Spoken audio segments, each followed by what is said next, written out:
आज के टाइम फिर से वोडाफोन आइडिया न्यूज में है क्योंकि कभी गवर्नमेंट रिलीफ की हेडलाइंस चल रही है, कभी एजीआर ड्यूज को लेकर नई बातें सामने आ रही है और कभी एक ही हफ्ते में स्टॉक 20 से 30% ऊपर नीचे होता दिखाई दे रहा है। इस वजह से इन्वेस्टर्स के दिमाग में एक ही सवाल लगातार घूम रहा है कि आखिर हो क्या रहा है।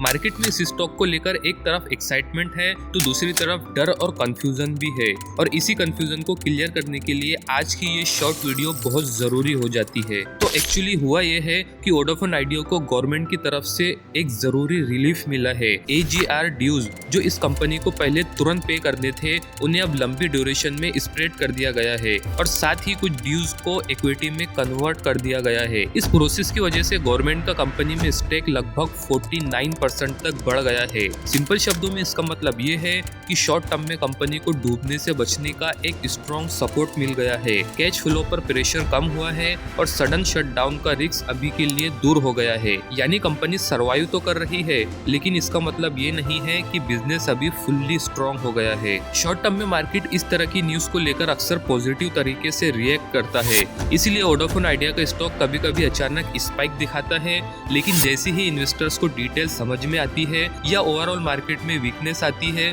तो स्टॉक का प्राइस वापस नीचे गिर जाता है। इसका रीजन ये है कि अभी वोडाफोन आइडिया का स्टॉक ज्यादातर फंडामेंटल से नहीं बल्कि न्यूज और अनाउंसमेंट से ड्राइव हो रहा है। गवर्नमेंट का सपोर्ट कंपनी को सर्वाइव करने में मदद करता है, लेकिन स्ट्रॉन्ग बिजनेस ग्रोथ और स्टेबल प्रॉफिट का क्लियर सिग्नल अभी मार्केट को नहीं मिला है। यानी शॉर्ट टर्म बाउंस पॉसिबल है, लेकिन लॉन्ग टर्म स्टेबिलिटी अभी भी अनसर्टेन है। जो चीज अक्सर रिटेल इन्वेस्टर्स इग्नोर कर देते हैं वो ये है कि गवर्नमेंट रिलीफ के साथ इक्विटी डाइल्यूशन भी आता है। गवर्नमेंट का स्टेक बढ़ने का मतलब ये भी है कि एग्जिस्टिंग शेयर होल्डर्स के पर शेयर हिस्सा थोड़ा कम हो गया है। साथ ही टेलीकॉम सब्सक्राइबर्स यानी यूजर्स का लॉस अभी भी एक बड़ा चैलेंज बना हुआ है, क्योंकि जब तक कस्टमर्स वापस नहीं आते तब तक रेवेन्यू और प्रॉफिट दोनों पर प्रेशर बना रहेगा। और अगर सिंपल शब्दों में कहे तो वोडाफोन आइडिया का शॉर्ट टर्म सर्वाइवल दिख रहा है, लेकिन लॉन्ग टर्म वेल्थ क्रिएशन अभी अनसर्टेन है। इसीलिए सिर्फ हेडलाइंस या शॉर्ट टर्म प्राइस मूवमेंट देखकर एक्साइटमेंट या पैनिक में डिसीजन लेना सही अप्रोच नहीं है।